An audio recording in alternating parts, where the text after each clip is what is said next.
Creia no que Deus diz que fará. Depois da travessia do Mar Vermelho, Moisés deveria liderar essa enorme multidão conduzindo-a através do deserto. Alguns estudiosos afirmam que para saciar toda aquela gente, seria necessário algo em torno de 15 mil toneladas de alimentos diários. Você imagina o que significa isso? Hoje, para transportar essa quantidade de alimentos, deveríamos utilizar 750 carretas com capacidade de carregar 20 toneladas cada uma. Por outro lado, para descedentá-los, seria necessário quase 50 milhões de litros de água por dia. Não é de se espantar? Vamos pensar no acampamento dos filhos de Israel. Como eram quase 3 milhões de pessoas, você consegue imaginar o tamanho desse acampamento? As grandes cidades de hoje com esse número de pessoas, são enormes.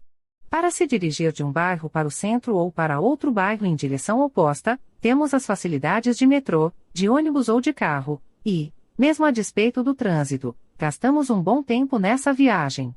Agora, pensa naquele povo no deserto. Você acha que Moisés havia planejado tudo isso, antes de partir? De forma alguma. O que ele estava fazendo? Ele estava obedecendo a Deus e caminhando sob sua direção. Também os seus ouvidos estavam atentos às ordens do Senhor e fazendo o que Deus lhe dissera para fazer e crendo na palavra que Deus lhe dera. Ao fim, vemos que Deus guiou, cuidou e levou o seu povo à terra prometida. Quero ser prático e trazer as coisas para os nossos dias. Hoje, talvez, você esteja enfrentando o Mar Vermelho em sua vida. Talvez um impasse no seu casamento.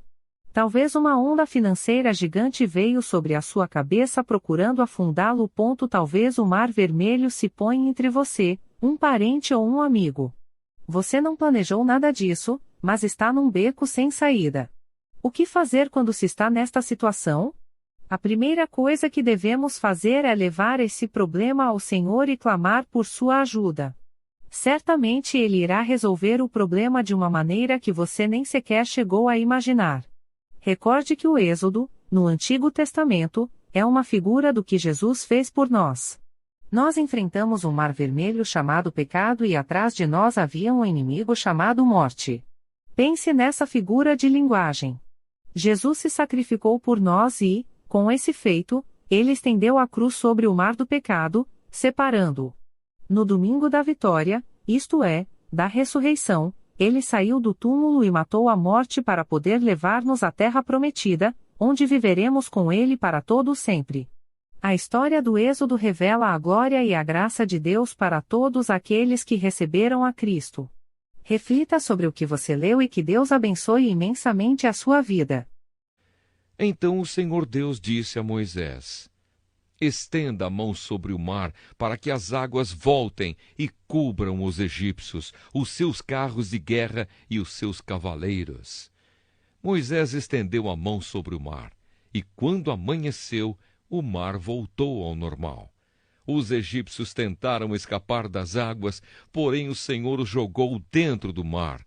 As águas voltaram e cobriram os carros de guerra, os cavaleiros e todo o exército egípcio que havia perseguido os israelitas no mar, e não sobrou nenhum egípcio com vida.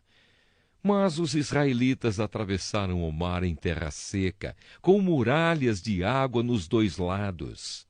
Naquele dia, o Senhor salvou o povo de Israel dos egípcios, e os israelitas os viram mortos na praia. Quando viram o poder com que o Senhor havia derrotado os egípcios, os israelitas o temeram e creram em Deus, o Senhor, e no seu servo Moisés.